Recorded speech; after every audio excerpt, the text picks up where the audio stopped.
All right, it is 4 o'clock. There's people still trickling in, but we are going to get started with the panel. Oh my God, thank you so much for coming. This is a lot of people. You are at Preserving Video Games and Gaming History. My name is Phil Salvador. I'm a librarian. I'm an archivist. I run a blog called The Obscuratory. Oh, this Is it on? is. Yeah, we're all on. Okay, right? we just have to Yeah. really lean into it. Okay, sorry. Hello. That's a little better. You are at Preserving Video Games and Gaming History. My name is Phil Salvador. I'm a librarian. I'm an archivist. I run a blog called The Obscuratory about strange, unusual old games. And we have assembled for you an incredible panel of archivists, historians, and curators to talk about game preservation and what that means, how it's done, some of the big questions, and how you can help, and some of the things we need to pay a little more attention to. Quick introductions just to get on the line. Oh, I'm Frank Cifaldi. I'm the founder of the Video Game History Foundation. We're a 501c3 preserving video game history, mostly digitally. I'm also a video game developer, a bunch of stuff at a company called Digital Eclipse, and former video game editor and writer for websites like OneUp and Gamasutra. I'm Rachel Donahue. I am an archivist, and I had the privilege of working on one of the very first academic projects looking into the preservation of video games, the Preserving Virtual Worlds project. And I also presented here in 2011, so it's nice to make a comeback. And I'm Shannon Simons. I'm the electronic games curator at Strong Museum, their International Center for the History of Electronic Games. We've got about 60,000 video games and related archives and artifacts. We work on preserving both physical and digital games, and we're also the home of the World Video Game Hall of Fame. We induct games usually between 3 and 6 every year, so it's great to be here. All right, one of your misses is going to get in. It's going to happen. Yes. So to get started, I guess I just want to give kind of a quick introductory example of some of the kind of things we're having to think about and we're facing. Last year, Nintendo announced that the Wii Shop channel is going to close in 2019, which means at whatever date they choose next year, you will no longer be able to purchase or download downloadable Wii titles, including WiiWare games like Pokemon Rumble or Muscle March, which is wonderful and strange if you have not played it. It's amazing. So in 1 year, it's going to be okay. If you have bought a game, you can still play it. But we have to think the long game on this one. 50 years from now, the first question is, how are you going to play a WiiWare game if it's something you can only download that has not been sold in the store? Where are they going to be stored? How are you going to get a copy of a WiiWare game? And also, how is it going to be different than playing a Wii game in 2018? Are you going to use the same controller? Is it going to be on an emulator? Are you going to still be navigating the same Wii system menu? Just some of the thoughts you have to keep in mind about preserving the game and the experience of it. Just kind of an example of the ongoing calamity of game preservation that is constantly happening around us at all times. So to get started, just to talk kind of about what game preservation is and how you preserve a game. There is a lot involved in it. There's a physical side to it. There's a digital side to it. I guess we can talk a little bit about what museums and archivists are doing right now about it, just kind of throw it out to the floor. I'm not sure, Rachel and Shannon, if you can speak to some of the stuff you're doing right now. You are actively at a museum, so Yeah. Okay. So at the Strong, like I said, we've got about 60,000 video games and related materials. So what that means is we have the video games themselves, obviously, and the consoles to play them. We welcome researchers, for example. So if you come to do research at the museum and you want to play a Commodore 64 game, we're going to set up a Commodore 64 for you to play on it. Because obviously, as we all know, it's a much different feeling than playing it, say, on an emulator. We're going to sit you right down, and you're going to have to put the discs in. You're going to have to deal with the monitor maybe blinking at you, or the disk drive maybe not closing. Did you have a question? Oh, sorry, just about having vintage consoles. I know a few museums do this. Do you also archive the power sources? Yes, we do. Okay. Yes. For those who didn't hear it, we do also archive the power sources as well. Yes. And actually, and those are actually some of the more common things that fail. The wires and the bricks and the powers and everything like that. Atari 7800. Yeah. Well, yeah, I assume the cords are with it, but I know some places are keeping generators just in case we change the power, like our power source as a globe. Oh. Yeah. That No. rules. That's like civilization preservation. That's a separate thing. Yes. No, I can say we are not doing that, but that's a very interesting question. Something perhaps we should be doing. So we're saving the physical media, the physical games themselves. We're saving the hardware for you to play them on. We are in touch with game developers and designers to give us documentation. So, for example, I'm working on an exhibit right now about the history of women in games. So we have material from Roberta Williams, for example, from King's Quest, yes. Some of her design documents, her handwritten notes of things that she was making. We've been in touch with Carol Shaw, who's given us some of her design codes for some of her early games, and River Raid and Cubic, and even an EEPROM from her very first unpublished game. So things like that. We're preserving betas, prototypes, basically everything that we can physically get our hands on. We're also, we just actually hired our very first digital curator. Prior to this, we had been archiving digital objects, but now we have someone who can really work on that full time. So what that means is working on things that obviously don't have a physical representation. We're going to start working on how do we preserve mobile apps, from the App Store, from Google Play, things like that. We've also worked with, on sort of to Phil's point, we've worked with a couple companies in Denmark to preserve some of their Lego online games that have gone offline. There's a lot to cover there. We're going to get to that one. Yeah, but just as an example, and we've been doing video capture. So even if you can't play games anymore, at the very least we can see how they were played and what they looked like. So that's sort of in a nutshell what we're doing right now. Some of the other things to look at that are not necessarily directly related to the games themselves are a question from... Yeah, sorry. How are you going about preserving different versions of games? I know specifically GoldenEye or the N64, there were slight differences in the version as far as regional wise that actually had effects on how they played. So that's one of the things I was going to say, that you might not be able to save every version, but capturing that version history and sort of the genealogy of a game can be really important, both in terms of things that have been updated, but also if you take a franchise like Doom, it's had video games, but it's also had action figures and movies and books and all of that associated with that, and to really preserve the phenomenon of the game and not just the game itself, you need to have a little bit of that. And something that the Smithsonian did with their Art of Video Games exhibit that I think is really important too is that they had interviews with both players and developers of the games so that you could get the feeling of what it was like when it originally came out. Really quickly, we talked a little bit about some of the physical side to it, keeping the actual systems and such, but there is also increasingly a focus on the digital side too, right? Because the old systems, as well maintained as they are, there are going to be fewer and fewer of them. They're going to die. The games are going to fail. The CDs are slowly succumbing to bit rot, which is where they just decay over time. Yeah. So increasingly, digitizing the games is important too, to that sort of thing. Yeah, and I wanted to address specifically the GoldenEye situation in terms of different SKUs having slightly different builds on them and maybe different features. The Video Game History Foundation, we sort of specifically don't focus on retail games because from our perspective, while it's not a flawless system, the piracy channels have taken care of 99% of that work. And so I'm really not worried about the European version of GoldenEye, and it's fine.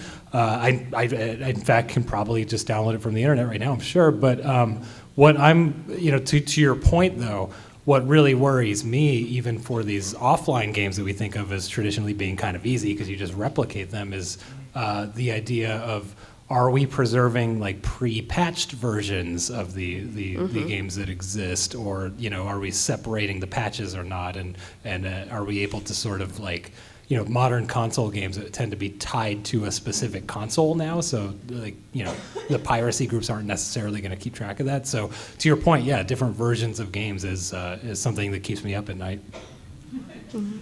So one other thing with museums is, providing access to things is extremely important, because if we are saving 60,000 games, that's fantastic. If no one can ever get to them, effectively no one can use it. That's a whole separate scenario. So with physical stuff, you have to worry about the maintenance of the hardware. With digital stuff, you have to worry about copyright. Like, just, you can't provide someone a copy of Mario World online through the museum's website. Like, what are some of the issues you think about as far as providing access versus like preservation or copyright needs? So one of the things that we do at the museum, like I said, we do allow researchers to come in and access pretty much anything in our video game library. But something that we offer to our guests is we use this term, instead of artifact, we use what we call use-a-fact. So all of our arcade games, for example, we've got about 275, I think, arcade and pinball machines, for example, and those are, the vast majority of them are on the floor. We rotate them, but they go out on the floor, the vast majority of them at some point, and those are all vintage arcade and pinball games that are unmodified to the best of our ability. I mean, obviously, if something, a power cord fails or a joystick fails, we'll replace that. But so, for example, we allow our guests to effectively play artifacts. And as a museum of play, what that means is that we have people running their strollers into them. We have 5-year-olds button mashing. It means that when we decided to go out and get Rock Band, we got the version that they sell to bars, because the only thing worse than a guy who's been, pounding beers is a 5-year-old who is pounding his sister. We have to take those kinds of things into consideration while we're doing it.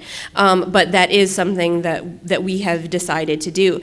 Now, what does that mean when there are no more CRTs, for example? Can we put a flat screen in a Pac-Man game and still call that original? Maybe yes, maybe no, but if there's no more CRTs and that's our only option, maybe we do it. Now, we happen to have gone to an old news broadcasting station and purchased a couple hundred CRTs that we have in our basement. But eventually, those are going to go away. So, questions like that. We have this gorgeous Flintstones pinball machine, and they have oversized flippers. The flippers broke, and we went to the actual developer of the game and we said, can we buy more? And they said, we don't have any more. Can we buy your molds so we can make them? Well, we don't have the molds anymore. So for the very first time, we 3D printed something, and we 3D printed the flippers to go onto this game. Again, now it's not 100% original, but people can still play it. And if we hadn't done that, maybe they wouldn't. Yeah, did you have a question? I was just curious. It sounds like there's a lot of lines here with like art restoration, like painting. Yes. And stuff like that. Is there any sort of concurrent theory there that would translate to what you're doing with the machine repair? Yeah, and actually, our conservator for the museum is who works on the arcade games. Actually, is a former art conservator. So that tells you something right there. But yes, I think art conservation and film conservation are basically the two models that we have been working on right now. So art, especially when we're repairing the consoles themselves, the side art, backglass for the pinball machines. And for film, again, the sort of digital restoration. And, even sometimes medical. First, do no harm. Do nothing that is that can't be undone. That's sort of our goal for everything. Yeah, did you have a question right there? So how do you go about producing more online-based games? We will get to that. That's a thing. There are slides. Be patient. No, that's a big one. To continue the topic of access, though, about digital stuff, to kind of touch on what Frank was saying about piracy, pirate ROMs, things like that. You can download a copy of Mario World online right now for free, and that's very easy to access. You don't have to go to a museum to do it, and that's more legally dubious. There's some gray areas there, but the things the community are doing, it's extremely important. It's not just collecting rare games and files and distributing them, but it's also things they're doing like documenting hardware formats, like ripping apart a Super Nintendo and creating an emulator based on that, like tracing like the circuitry and stuff. Well, and I was talking about this earlier today, but I was thinking about the role of people like speedrunners in video game preservation, which is like, these people, they're not just playing the game, they're like tearing the game apart. And in order to break a game, you got to learn how it works. And once you start learning how it works, then you kind of start being able to paint a picture of how the game was made and the creative decisions that went into it and stuff. And none of that happens without emulation, because that's how we disassemble games. I do want to touch a little bit on the copyright aspect that Phil brought up, because when you're talking about preserving these institutionally, that is really important, because we're, as an institution, you're more likely to fall afoul of the law. And in terms of dealing with games that were from a console but now need to be emulated, or something that required server verification, or had old-fashioned protection in the form of a book, you had to look at a certain page. All of those sort of access protections are protected by the Digital Millennium Copyright Act, for which we currently have an exemption that allows us to as archivists and people in museums, to circumvent those protections for purposes of preservation and access for patrons. But those exemptions come up for renewal every 3 years, and it is a renewal year. So if you are an American citizen, please go to copyright.gov and comment on the video game exemptions and say they are a good thing. Yeah, I think that sort of covers that. It's kind of a necessary flank to a lot of the work museums are doing. Well, yeah, and I would say that theft is a necessary part of preservation, even within the institutions. Like Shannon, correct me if I'm wrong, but I think a lot of stuff that's been donated to you guys over the years is not technically owned by the owners that donated them. So we, if a developer took home their design work and donated it to you, that's probably company property. yeah, and actually, that's a really good point. When people do donate things to us, we have forms that they sign, and one of them is IP. And it's basically, do you actually own the IP to this? Because if you do, then we have a lot more wiggle room. But absolutely, a lot of these things, people, yes, you designed it, but it's technically a work for hire because you were working for Nintendo or you're working for Sega. So absolutely, yeah. And when they can't do that, I guess we'd have people just anonymously putting things on Dropbox. Yeah. Sometimes. Yeah. It's preservation technically. Before we go on, we have a question there. Yeah, since you're talking about this, I wanted to ask what your opinion was.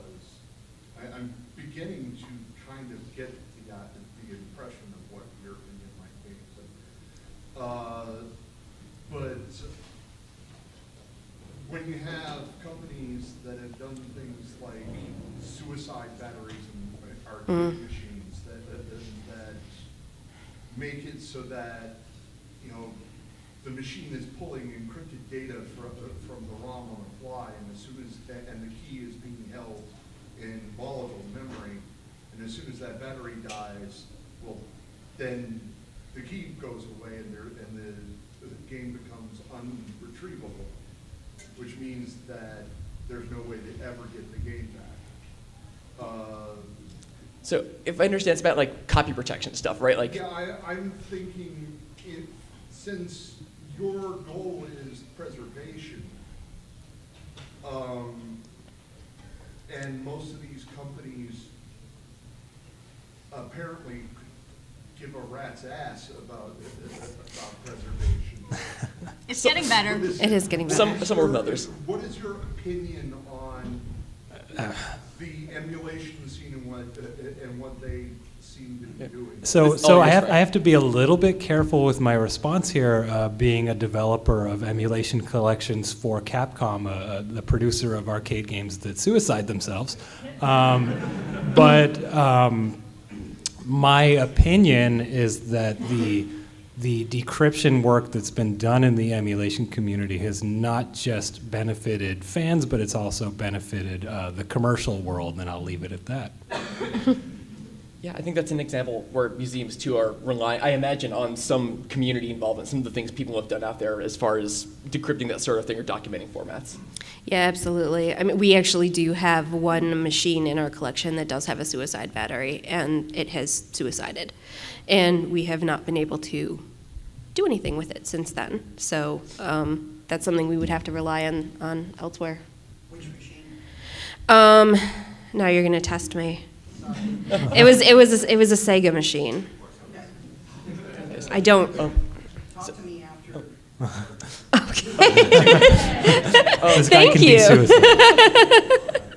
To keep moving along, we'll keep getting to questions, but to keep moving along, I wanted to touch on something you mentioned earlier about things like the CRTs and whether that's something else we have to preserve.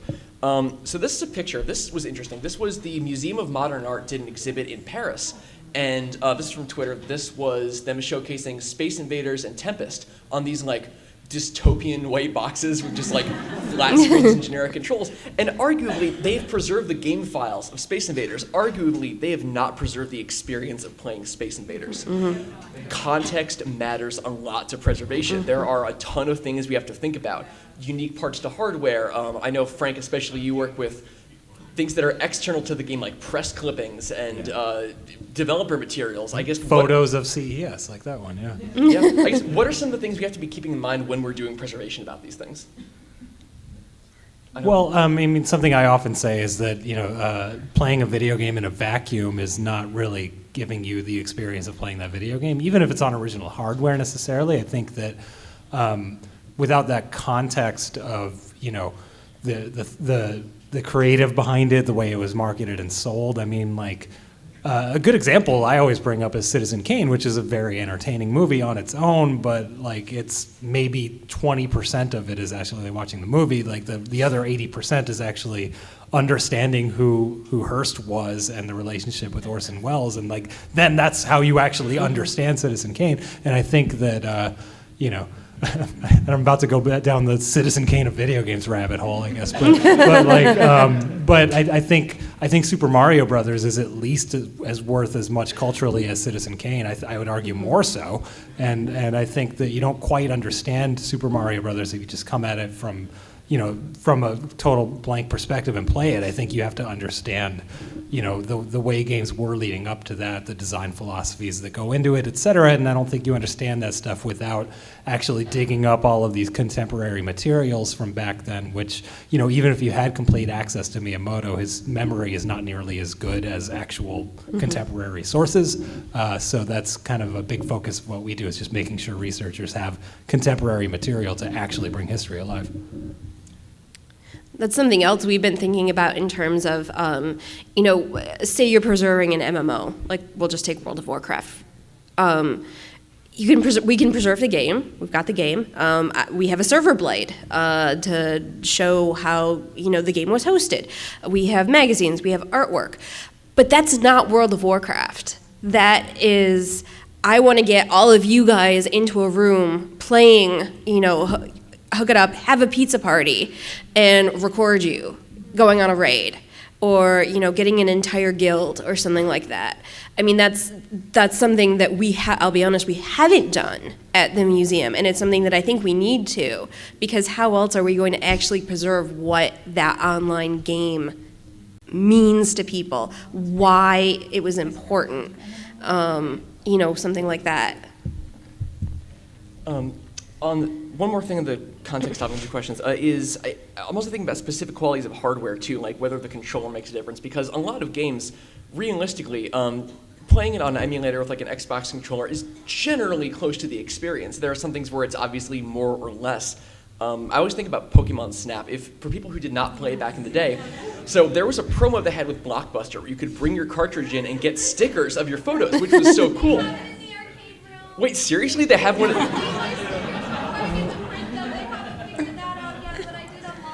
That's incredible because That's awesome. Because the deal is like there's no Blockbuster anymore. So like that's also something that is kind of like even external to like the N64 controller or something that you have to think about how we're going to preserve that as well. I think that there is an era of games where the controller is important, that for modern games maybe it's not, but the example that I always use is, I think it's Paper Mario Sunshine. Before you could really change your controller schemes, a lot of the difficulty in that game came from the way you had to contort your hand to do certain moves. So if you're playing in an emulation where you can change your controller scheme, it's a totally different experience. I even think about when the Rare Replay collection came out for the Xbox One, Jet Force Gemini was one of the games on there, and the controls for that are just a nightmare. It's just like the C buttons to like crouch and stuff, and they just directly translated that to like the analog stick. Like you press the analog stick up to crouch or something, like it's a nightmare. It's terrible. But it was accurately preserving what it was like. So like, how do you balance that? That's And yet the game was upscaled and widescreened in a not preservey way. So, yeah. 4K with terrible controls. I actually want to bring up, something I often steal from Shannon's colleague, John Paul Dyson, is that I often think of, how do you preserve an online experience? I think of it more like he said in an interview once, like preserving a game of baseball. It's more about like documenting what it is that happened in that time and place, as opposed to like rebuilding Wrigley Field and cloning the players or whatever. Like that's not a realistic goal, but I do think that when it comes to online experiences, the documenting play, as Preserving Virtual Worlds has done a lot of, is actually more to me accurate to preserving that game than rebuilding a new World of Warcraft server would be. I actually usually say it's even more complicated than that, and say that it's like preserving the history and doings of a very small community. So in essence, for a game as big as something like World of Warcraft, you need like your own little historical society that's devoted just to collecting all of that history of the citizens of the game. And just for that one guild. Yeah, for sure. Questions quick, then we're going to talk more about the online game conundrum. In front. So on the previous slide, you have all of these save the games, but also to build context for the game itself.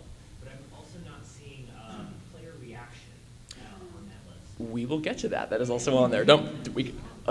I would argue that press coverage covers a lot of that, but not completely. That's true too. In the blue?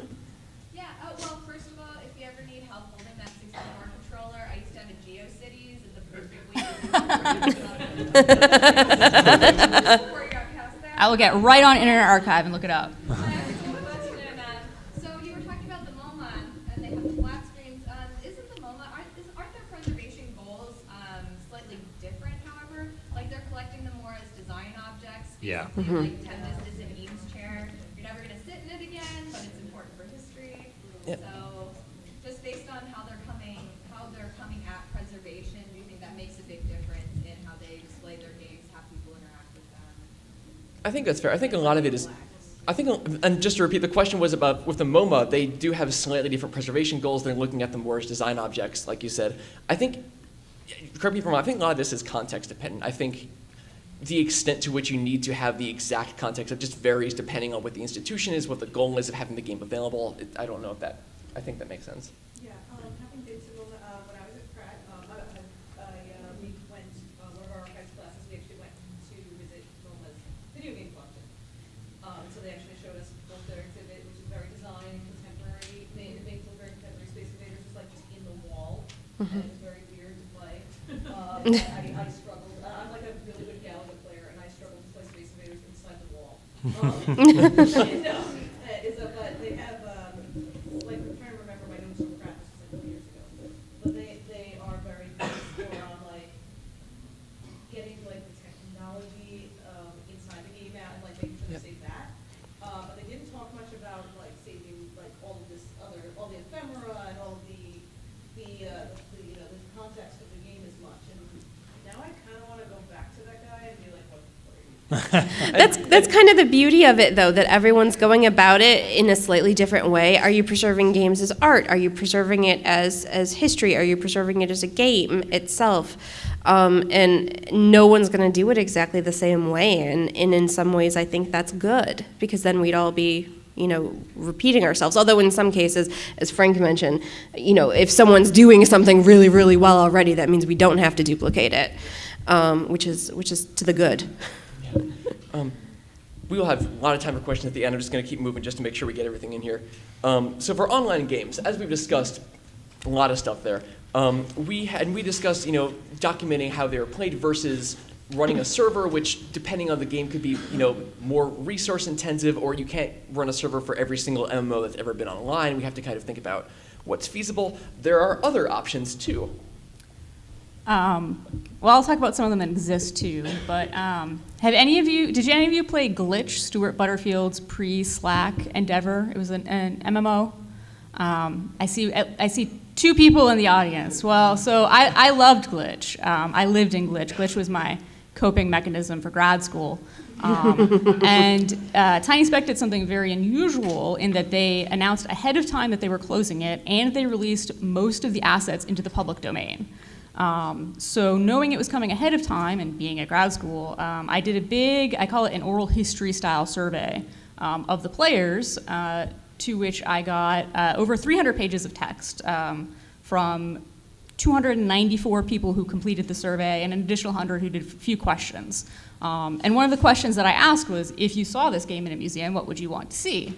And there were a lot of people who were like, everything, and a lot of people who said, well, this is impossible to contextualize. It would be like showing somebody a costume from Monty Python and expecting them to understand what Monty Python is. Oh, that's great. Right? Wow. That's an actual paraphrased quote. I'm stealing that one too. Yeah, no. There were a lot of people who had good ideas about having just like small playable demos for some of the unique parts of it. But more than any other game I'm aware of, Glitch was a cooperative game, so most of the people were most interested in preserving the things around the community. So the relationship with the developers, because the developers were really involved in the community. And part of that meant, how about the global chats from within the game? How about the forum posts? Although there were 3 people who said it absolutely should not be included, a lot of people said you should include some of the fan art, the promo videos, let's play videos, physical representations of artifacts that were available in the game, and interviews with the players and the developers, a lot of the notes that went into it, specific forum threads that had to do with the development where a fan, for instance, made a song about the game and it made it into the game in a music block that you could play. So really this gets to the whole like thinking of it like a historical society. When you're going to preserve the history of a community, you need to talk about the things that they built. You need to talk about the types of jobs that they did. You need to have oral histories and pictures of the people. In addition to you'll have all of your screenshots and you'll have your video casts, and also API tools, because it had an open API. A lot of people wanted to see like those sorts of player-created resources in addition to just the game itself. And I'm just going to say one more thing before I let you ask your question, and that is that because most of the assets were released into the public domain in 2012, 2 groups of fans have been trying to recreate the game since then. They are still being developed. One is still in private alpha, and one is open but a little bit more crashy and janky to kind of play. So I think that looking at having these groups of dedicated fans trying to stand it up, it shows how difficult it would be, even if we wanted to, even if we thought it was adequate for a museum to just be like, here's an MO, you can play it, and have that be meaningful in any way. Yeah, mine wasn't so much a question as actually a statement. Another game that's actually still a going interest has been for like a decade and a half now, but if and when it ever ends, I can imagine that you would very much need an actual historian to come in and try to document it because of, is it EVE Online? Oh yeah. So The way, the politics, all the machinations and just the absolute. So Yeah, this the actual history is actually going through that game. This is a great segue because we also wanted to talk about community documentation. We touched on it a lot, but basically. L is real. Oh, a lot of examples. Oh yeah. So who thought Luigi was in Mario 64? Like serious question though. Like who briefly thought Luigi was in Mario 64 for a second? So here's the thing. Mario 64 now is a speedrunning game, and that is the context you see it in. If we want to preserve Mario 64, we need to preserve the fact that we all thought Luigi was in the game and lied to our friends at school about it, because that was a part of it. there was an author, James Newman, who wrote a book that had a chapter that was very provocatively titled "Let Video Games Die." But his argument was that if we have documented a game well enough, we don't necessarily need the game. It's always great to have the game, but if we take like a documentary approach to it and document the way that it was played, the way it was received, the speed running, that guy who strapped himself to the ceiling to play Counter-Strike, like that was a big part of the community of it. So like being able to prove that Miiverse existed, that all that stuff was archived by someone from archive team who did a very, very good job. Thank you so much. Oh my God, for doing that. Oh, you're right. Thank you so much for doing that. That's an important example of the community involvement in preservation. It's huge. But I guess, what are some of the things we should be thinking about for documenting communities? Like, I know the Museum of Play has a zine collection, Yes. I think. Yes, we actually have a very, very large zine collection, and it's one of the top things that's, other than the actual development papers and source code and stuff, one of the most highly accessed collections, because people are just very, very interested in what fans were talking about, what was really going on at the time, because again, that's not something you get out of the game itself. No matter how many times you play, if you weren't part of the culture at that time, the zines are huge. We don't have a lot of fan art outside of that, but we do have some artwork that was fan generated. It's not what we would call fan art colloquially today, but it was art designed by fans or fan communities. We have we have a lot of stuff, like that, or hand designed objects for games, again, that were made by fans. And it's just really, really fascinating to look back at the community and really try to get a sense of what was it like to play, those games. One of my favorite, sorry, I didn't mean to interrupt. One of my favorite objects that I just randomly got from a thrift store a couple of years ago was a copy of Railroad Tycoon still in the box. But in the box was like this guy's notebook of him like actually like figuring out strategies and stuff. Whoa. But Yeah. also printouts of news groups from like the mid 90s of people discussing Railroad Tycoon strategy. And like it's just a really great like package of how people played this game in its time. And so I think that the thing today that we need to preserve that reflects those same types of things are wikis. A lot of big titles have amazing strategy wikis. And that also going back to online games a little bit and things in community, artworks and writings and things that players have created in the games themselves that were not created by the developers, but ways that they've taken the game and sort of made it their own, built their own mini games, done fabulous things. And I think that's important to showing, how people really enjoyed the game beyond just playing it. All the many Minecraft mods, we cannot have a true documentation of Minecraft without the giant like clockwork machines people are making those things. Do you think that the differences in between players on strategy guys, comments on games, how they say they play the games to people talking online, for example, do you think that's worth analyzing and just kind of cross-referencing? Do you consider that part of the field of preservation experience? The question was for people to I think if I understood right, different approaches to how people play games, especially online ones. That's something else we just want to like analyze and compare a little bit more. Yeah, because I look at, say, if you're looking at a very commonly played game, you see lots of different ways lots of different solutions offered online for that area of the game, or you're looking at different ways to activate a cheat in the game. Is that sometimes that can be part of the community experience if, for example, people play Luigi's in Super Mario 64, and some people are adamant that it's happened, but that actually wasn't the case. The way people play games is definitely different ways. I think definitely worth preserving. I think what we're thinking about is less doing the comparative work ourselves in some case, like maybe we would, but I think also we're thinking about 100 years from now, making sure someone can do that work.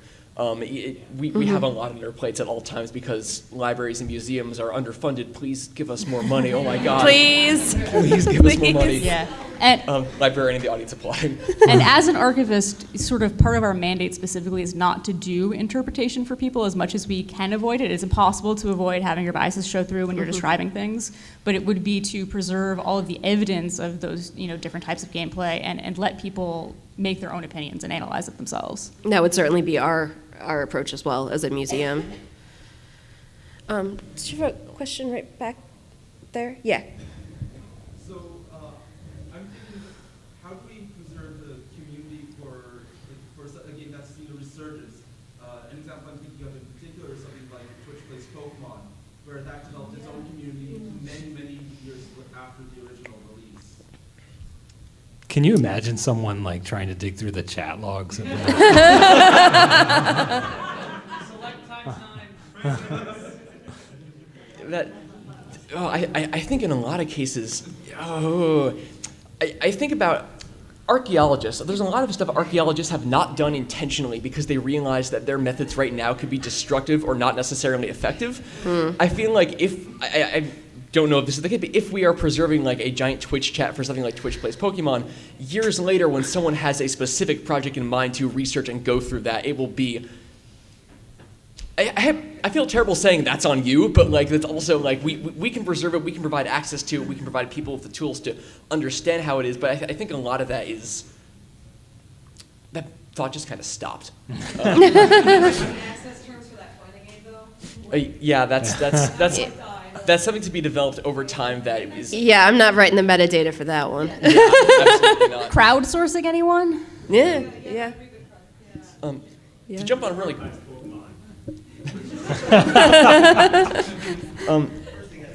To cover a couple more things, then we're going to have some time for questions. I want to talk about things that are at risk to disappear. We've touched on a lot of different issues in games, but a lot of the games that have come, things like World of Warcraft, a game like Mega Man 2 is not going anywhere. There are a lot of fans for it, there are a lot of ROMs for it, it's in a lot of institutions, it's in collections like the Mega Man Legacy Collection. I think in the long term, that one's going to be okay, but there are a lot of things that need additional attention. I think especially if you think of history in the sense of, what history is being preserved, we're also kind of saying whose history is being preserved. If we're not saving the history of the Neopets community, which there was a panel about last night at like 11 p.m., that's getting omitted from the record of like what gaming was and what gaming history was. So there are things we need to focus on a little bit more. For myself, I think a big thing is small throwaway games is really important because it's not just, big companies making stuff, it's people like making fan games at home or just like making little experiments at game jams or especially things made with Twine, the narrative game engine, which often are autobiographical. It's a popular engine of the queer community. That stuff disappears so easily and quickly, and maybe, like one museum can't do all of that. So we need to start working with communities to empower them to create their own archives of material. And that's just one of many areas. I think we all kind of have areas we think need additional focus. I don't know who to start. I agree with you, and we're still very early in our existence, the Video Game History Foundation. We only launched last February, I think. But the sort of bigger vision of what I have for the foundation is to be a foundation by the traditional definition, which is one that funnels resources into other projects that are sort of within our goals. And so, I am hoping to get to the point where people who are, doing this real work that could use a little bit of a boost or a kickstart of funding or resources could potentially get some from us, but that's sort of my answer to a lot of this kind of work because as you mentioned, funding is very limited as our human lifespans, and there's only so much we on this table can do. But there's so much to do with video games that I think the world needs a video game history foundation to for example, like the people dumping the ROMs from the Satellaview carts for the Super Famicom modem, that's a whole other thing. But they're spending a lot of money to do this, and they're like individuals, and that sucks. That shouldn't be the responsibility of any person. And so, that's kind of my answer to that. For those, just to clarify, for those who don't know, the Satellaview was a Super Nintendo add-on that, if I understand, basically just like they broadcast games to people, and the only copies we have are if someone downloaded a game and then didn't download anything else on it. Yeah, it was like, every Wednesday at 8 there would be a new game, and it would like broadcast at the same time as a television broadcast, and they'd sort of play with each other. And the only copies of those games that have survived are like, if that happens to be the last game that owner flashed on that cartridge before they stopped playing with the thing forever. And so Sega Channel's very similar, and we've Yep. lost, the director's build of Garfield or whatever. But with the Satellaview, it's like, we talk about we should preserve everything, even the little things. We'll never know if the stuff is important. These Satellaview games are like, the 16-bit remake of Zelda 1, the SimCity sequel that never got released in any other way, the Excite Bike sequel with Mario in it. Like these are like real, like things we identify already as being important that are only being preserved because people are spending a lot of money on Yahoo Japan auctions by themselves, and that sucks. Other examples of stuff we should be focusing. To me, the thing that is most endangered are actually the materials related to video game development. Some of the big game publishers like Blizzard and EA, they actually have their own in-house archivists. Yay, finally. But, small houses, they can't afford to dedicate resources to something that is sort of, they see as superfluous, right? It has nothing to do with actually releasing the game. They're interested in the future, not necessarily their history. And if you look up stories about developers who develop things, since we talked about the Wii Store for the Virtual Console, you'll find lots of examples of developers who actually had to recreate the games from the ground up because they no longer had access to the assets they used originally. So to me, I think that we need to do more and more outreach to the developers to get them to sort of understand the importance of their own history, whether it's just for the historical value or for their own profitability in the future, so they don't have to rebuild games from the ground up.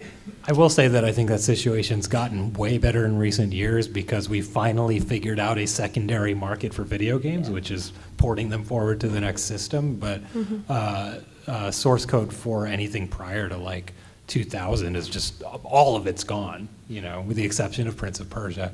There's a few things floating around, but like most source code is gone, and that's something that I think we need to address because we kind of hit that plateau a few years ago where we started dying, people in the video game industry, and we're getting old. And so, actually like tracking people down and asking if they still have source code because source code is this whole thing that would be its own panel, I think, but like that's the actual building blocks of the game. That's how you actually know, what they did, and that's how you find content that was cut out or like, functionality and what it was supposed to do and things like that. And that stuff is just that's like having the master film reel, the negative of the movie is the source code.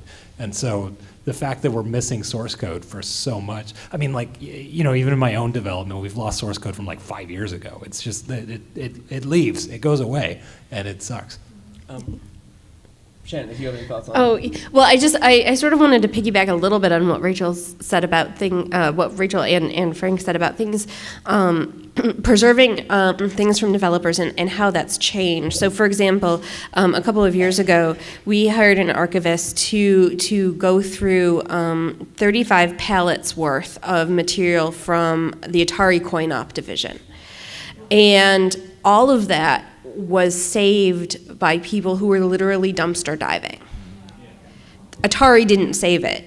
Other people did. They actually, there was at least one person who was going out there and knew the schedule of when people were going out and dumping things, and they went out and saved it. And eventually it made its way to us, thankfully. But that's sort of one end of the spectrum. On the other end, late last year, we were actually contacted personally by Toys for Bob and Activision, the producers of Skylanders. And they gave us their archive because they said, we want you guys to, we want there to be a complete Skylanders archive. So we have design documents, we have prototype figures, we have basically all the tools that we need to tell the story of Skylanders from their inception. So just to sort of show you how things have changed, we basically go from dumpster diving to places contacting us. Now, we're still doing both of them, quite frankly. There's still going to be people dumpster diving, and there's going to be people who contact us. With source code, we were very lucky. When we reached out to Carol Shaw, she had 12 reams of source code for us for some of her early Atari games. Reams, not even like discs, reams. We've got the Paper printed code. source code on those wonderful things that, like the Apple IIe, print out, the track papers. I think the Activision example is interesting too because that is, that's a company with a lot of resources that can say we want an archive for this. There are a lot of things that no one will ever say I should archive this. Especially, like I said, some of like indie games especially. I mean, I don't know if anyone who's down at the Indie Game Showcase now is thinking I should be preserving my source code to donate it to someone 5 years from now. So we also have to be like proactively reaching out to people about that too. Because that's a huge thing. That's the developing committee and the collecting community. They all have to work together in order to get all of these things saved. Because if the developers don't save it, maybe the collectors get it, but if they don't get it, it's lost. Just a quick funny tidbit about source code. To make a copyright deposit of a video game at the Library of Congress, you must provide the first 50 pages of source code printed out. the future. Great.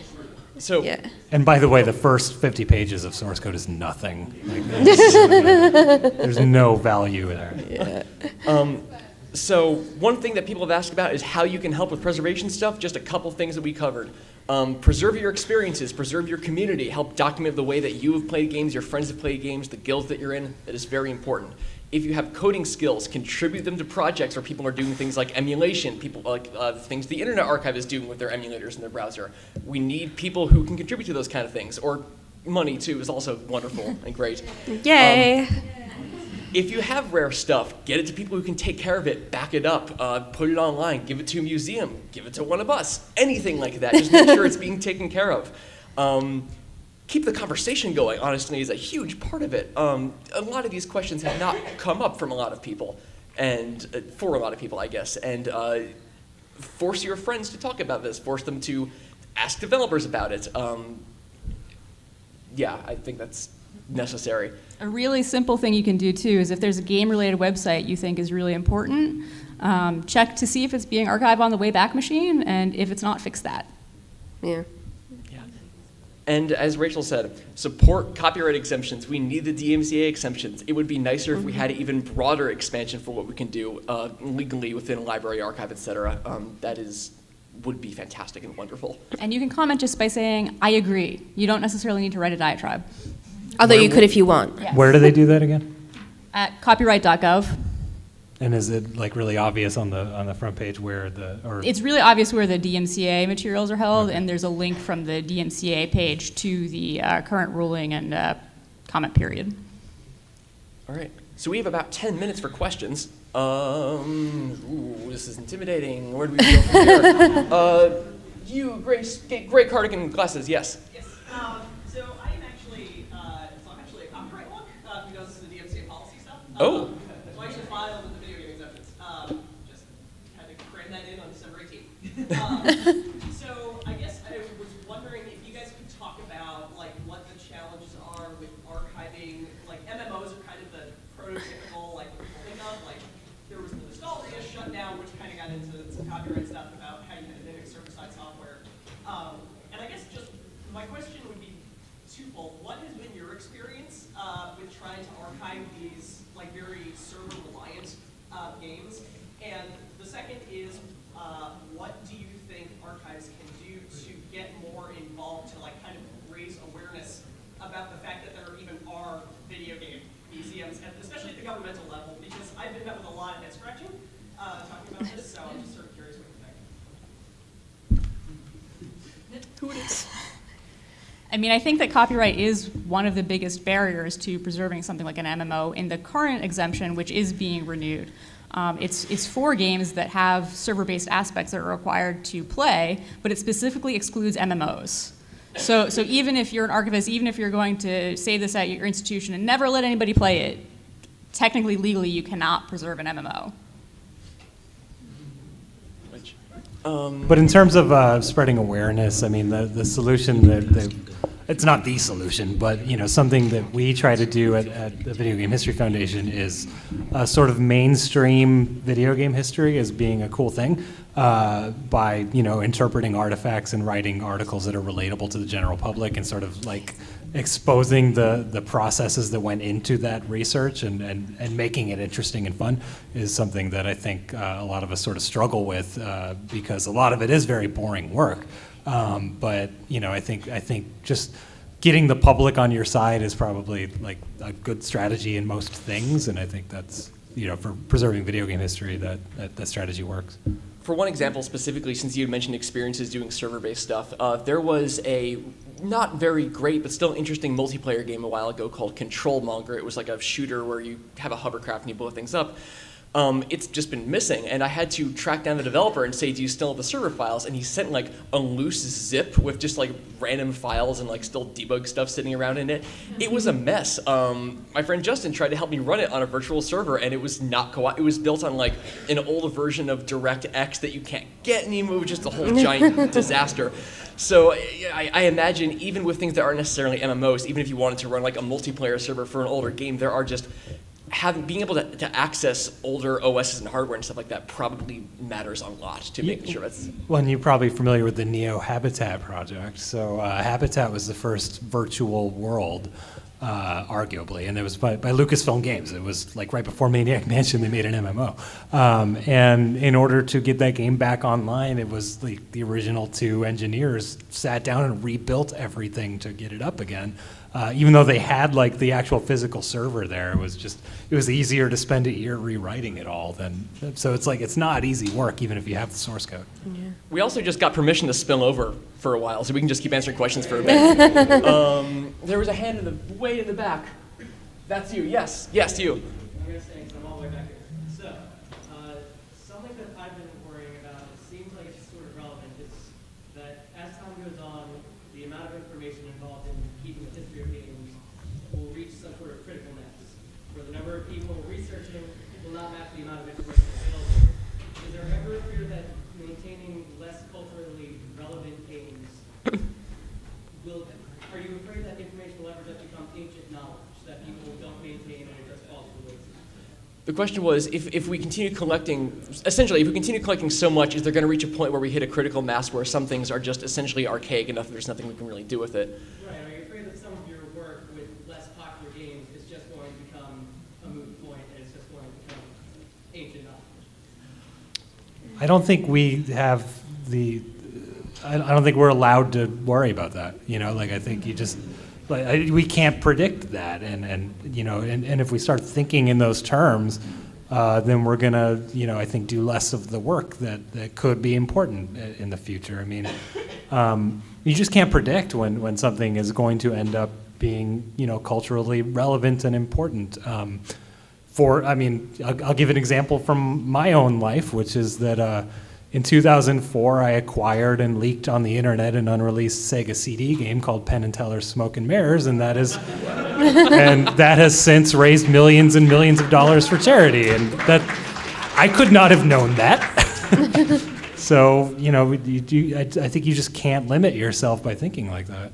But at the same time, it's we're always playing that balancing act of just figuring out like what is important for sure versus theoretical, and what can we do with the resources we have, and there's no clear answer for that. But I don't know that that's a thing that is worth worrying about, that there's going to be too much archived. It's like, oh, great, good. Yeah. That's also why we need librarians.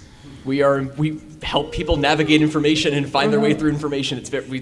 Yes, there's a lot of it, but there are ways to navigate it, and we have to help people find things that are useful and interesting to them. Going more to the back, since we've been having some middle stuff. Blue shirts, you. So I was wondering, how do you approach games that get long enough that fans going into whole fighting games and rebalancing, or in the case of Sonic, Sonic 3 Blast Director's Cut, the original Director's Cut, going in actually rebalancing the game in this kind of year. Interesting question. They end up in the ROM sets, and that's great. They're there. I'm not worried about them. There is still the question of documenting their history and with the metadata and all that. But if we're talking about the great thing about closed platforms like video game consoles is that the software is so finite that people can make a complete set like they're collecting Pokemon. So for things like rebalanced ROM hacks, that's going to end up in the ROM torrents, and so I'm not too worried about those. Do we know if the Strong or the Library of Congress, anyone's paying attention to that kind of thing, or if that's entirely in the gray zone of? I don't know. LC definitely wouldn't be paying attention to things that violate its own rules. Fair enough. I mean, we pay attention to it. Yeah. I don't know that it, yeah. That's fair. That's why we have that gray area to be able to do that. Yeah. Kind of Well, that's what stuff like the Internet Archive is for. It's just, throw it there because you don't have to, confine to the same restrictions that an institution would, and then, then it's safe. Yeah. Hey, Gare. Okay, sorry, I'm a librarian, and like I was wondering, like, what I could do. I'm not like in a small system, but like I was wondering, like, what library systems could do to possibly help cause video game preservation. Question was, what can libraries do, like local library systems, to help with video game preservation? Well, one of the things that we're working on right now, and we've literally just started, is we are seeing what we can do to upload the museum's collection of video games into OCLC WorldCat. So number one, that people can just know that we have them.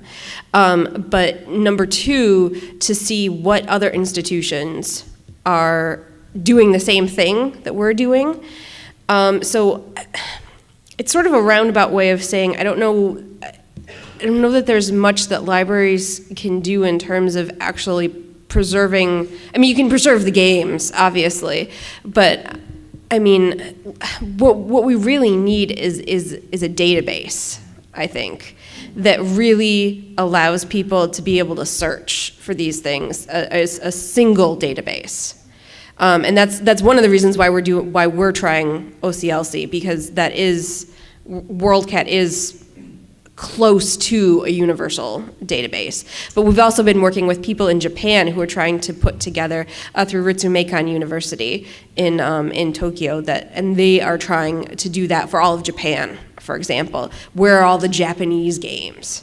So I think a database, honestly, if we could have a single database that lets us know who has what, right there, that's Sounds something. like a great addition to Moby Games, just saying. Yeah.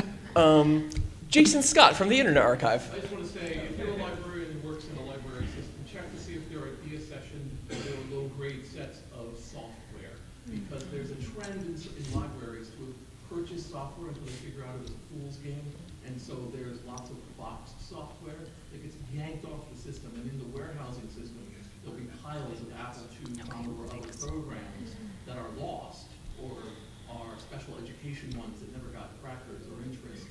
And if you check I deal with a lot of school systems that have rooms of Apple II software they can't run. That's a way for a librarian to help, because that stuff falls out of the catalog, but it doesn't leave the building. That is actually how the most obscure Carmen Sandiego game came back, which is where North Dakota is Carmen Sandiego, which was funded by the North Dakota education system and was not online until very recently, because it was brought to the attention of the educators who worked on it, going, oh yeah, we have that here. So. To repeat what Jason Scott was saying for the recording, libraries and schools often collected software before giving up on it and would occasionally just throw it out, put it in a warehouse or something, and that is a source for things that need to be preserved still. With the bun. You, sir, yes. I wanted to ask if you guys do anything towards improving the knowledge of what could possibly have cultural relevance. I remember, I browse Reddit a lot. I remember a couple years ago on PC Master Race subreddit, which is sort of a bad subreddit sometimes. Yeah. Original Xbox dev kit, wiped the hard drive, and they turned it into a PC and threw all the parts on the carpet. What was the question?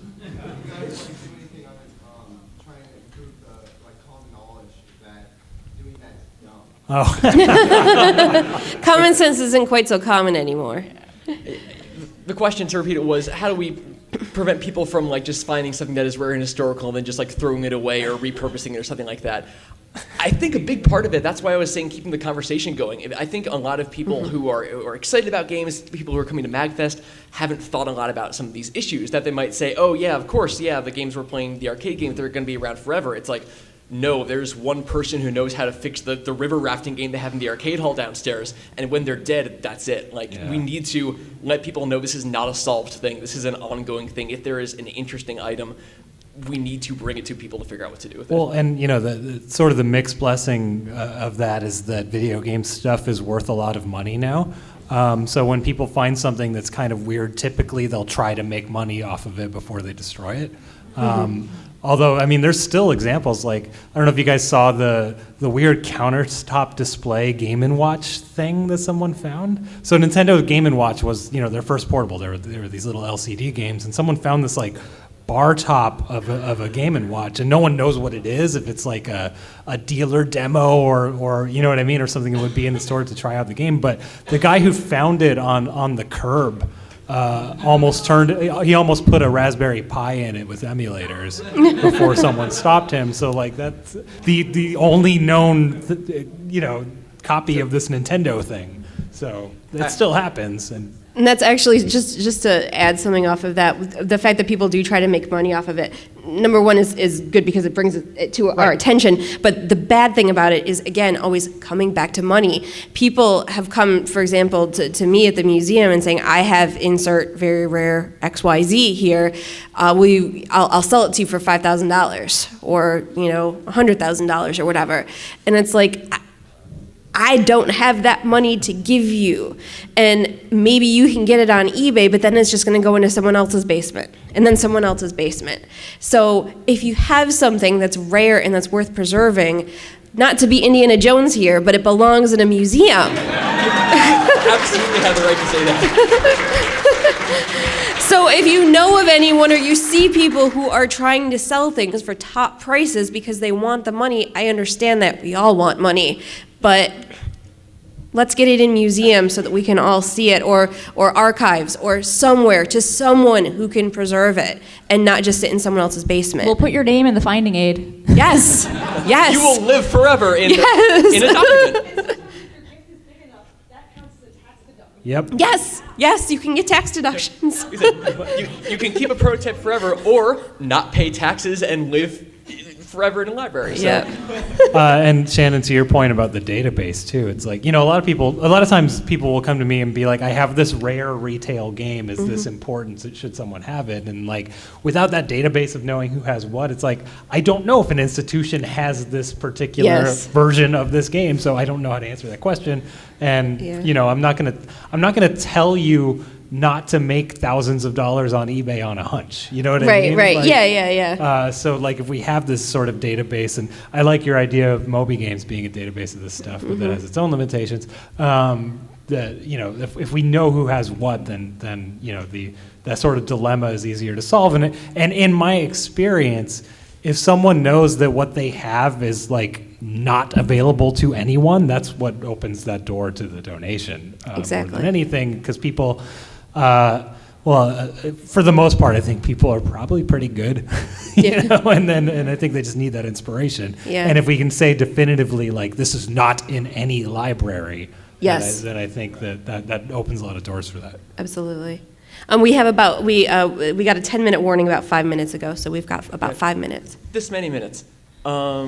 You with the animal hat.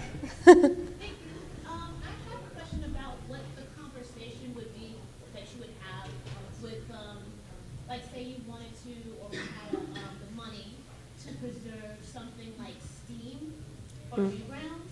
Like, what would the conversation be? Because would you talk to Steam, or would you talk to the developer who gave it to Steam, or would you talk to both? And how would you go about doing something like that? And then with Newgrounds, with most of them being Flash, that would be in your interest since Flash is dying, kinda. So how would you have that conversation when there's technically two people involved? Yeah, right, exactly. The question was preserving large collections of stuff. You said Steam, which I don't even know how we'd address that. But Newgrounds is a really good example of a collection that is becoming less accessible, and its days are probably numbered at some point. I don't know if we have any thoughts on it. Have we ever talked to Tom Fulp about that? I still have. A couple years ago, and I asked him how he was planning on preserving it. I think he did mention that they are planning on keeping backups. Okay. It's just a matter of trying to keep them front-facing. I see. I was just like, it's funny, I was just going through my head, like, how would I talk to Tom? And it's like, I have his AIM. Oh, wait. But so it sounds like he has backups at least of his servers, and the beauty of Flash is that they're just SWF files. They're not terribly complicated. So if an archive exists, that's solving most of that problem. But I think a lot of that also is that's why it's important to have institutions doing outreach. Like I'm sure the Museum of Play, there have been times when you've gone out to someone and say, hey, we're interested in collecting this, and that's more legitimate than Phil coming and saying, hey, give me your games, give me your files, and it's like, who's this weird kid? Like, that's much more official. Yeah. No, and we have had, I mean, like, for example, we could reach out, just using Steam as an example. Could we reach out to Steam? Sure. Will they respond? Maybe, maybe not. We've had varying degrees of luck with varying degrees of, video game developers and, companies and things like that. We've had contact with Microsoft. We've had contact with Nintendo, things like that. We do have that legitimacy of having the nice thing about being an educational, institution is people are more likely to respond to that. But again, it's all part of it's in their court because we at least have to do things legally. So there are so many things that could be done that are easy wins. Like Steam has the ability to give someone a super account where all games are free. So why doesn't the Strong have one of those? Yeah. Why are they not giving those to all the libraries? Yeah. Because I think we have like 30 seconds left. Actually, really quick. PC98 slide image on the slide, 2 slides before, reminded me that the Game Preservation Society, headquartered in Tokyo, Japan, Yes. has recently gotten a lot of funding and attention, and they've been able to open up their collection to the public, focusing on Japanese PC games and related magazines. Yep. But they don't currently have Dojin independently made, non-studio produced games in the collection yet. There is a difficulty in just obtaining those games themselves. Do you think that's some kind of international collaboration between places like Strong, Game Preservation Society, and Macon University? Do you think that could lead to better ways to acquire those items and then communicate to the developers or rights holders? The question was about international collaboration, specifically with the Game Preservation Society in Japan, which is doing one example, specific fantastic work. If institutions can partner with them, if there's anything like that happening, or if we should be doing something like that. We are partnering with people in Japan, with Ritsu Meikon, who do have collaborations with the Japanese game preservation. But again, the more collaboration, the better. It really does sort of come back to that. Can we get a definitive database? Can we figure out who's doing what, where, when, how, so that we can all get on the same page, so we're not duplicating work, so we can put our resources into areas that other people are, like if someone's already doing something really well, we can move on to something else. I've had to personally make personal copies of websites that can't go on the archive context. Yeah. So, to interrupt, Yeah. sorry, we are like way over time now. I want to stick around and keep talking to people. I don't know if anyone else can keep doing that, but we have to probably evacuate this We room probably and have to make leave room the for room. next panel. Thank you all so much.